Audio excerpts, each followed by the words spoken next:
Hi, Matt, the etrailer. Today, when we talk about the Stromberg Carlson Hitch-Cargo-Carrier on the back of our 2017 GMC Sierra 1500.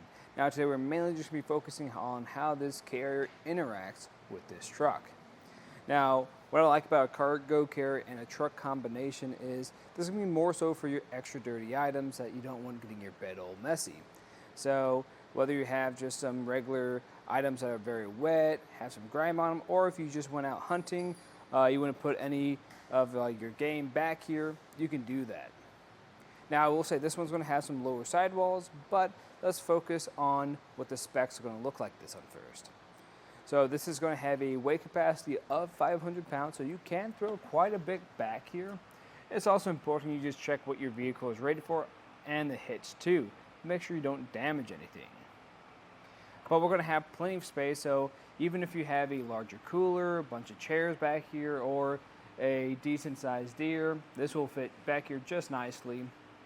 But from there, let's get a couple measurements to see how everything's going to work. So the first measurement I'm going to get is going to be the overall distance this is sitting away. So right now, we're going to be at about 29 inches. 29 inches is pretty good for a cargo carrier. That's going to sit kind of close to our vehicle. Definitely still keep in mind out if you're driving around or trying to back up into a tight spot like a parking spot or garage, watch out for it.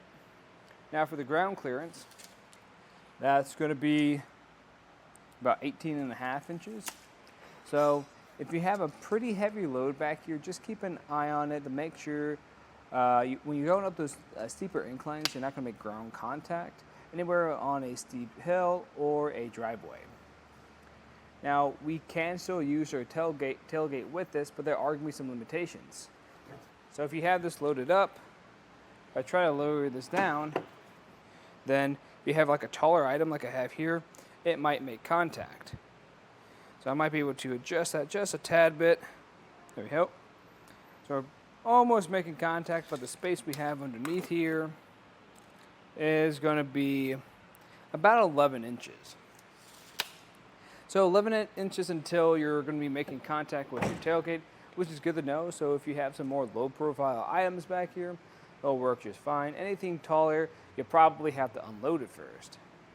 And when it comes to tying your gear off here, there's going to be a few choices or options you have. So I could just wrap it completely around the carrier like I am doing at this point. But you also notice on the front of here, we're going to have these smaller holes. And this is going to be more designed if you have some type of metal hook that'll probably grab here. Just keep an eye on if it is rubbing against this. If it is made of metal, it might rub off some of that powder coat. Since this is steel, that powder coat is going to help protect it from rusting. So keep an eye on it. And I wouldn't recommend using any of the mesh that you can see here as a tie-down point. Because after a long time of doing that, that could warp this over time. And the way this is going to install is we're going to have a 2-inch shank right here. Now it's going to go into your 2-inch hitch receiver. Now this is not going to come with a pin and clip, so you have to make sure that you already have one on hand. I also recommend having an anti-rattle device on hand too, because when you're driving down the road, I'm going to give this a little shake. You're going to see this is going to move some. And what this is going to do is create a lot of noise when you're driving around. Now the heavier this is back here, more likely the less it's going to move, but you're always going to get some rattling unless you have some anti-rattle device back here. You can find those here on our website. Now, in my opinion, again, I think this is a solid choice. I do think the sidewalls are a little bit short because they are only going to be a little bit under 3 inches, but compared to other options, it is going to be more lightweight and just easier to move around. But of course, if you guys have any questions, let us know here at eTrailer. And again, I'm Matt, and thanks for watching. Here it is on our test course. We'll start by going through the slalom. This is going to show us the side-to-side action, which simulates turning corners or evasive maneuvers. Next, we're at the alternating speed bumps, which we'll see the twisting action. This will simulate hitting a curb or pothole or driving over uneven pavement.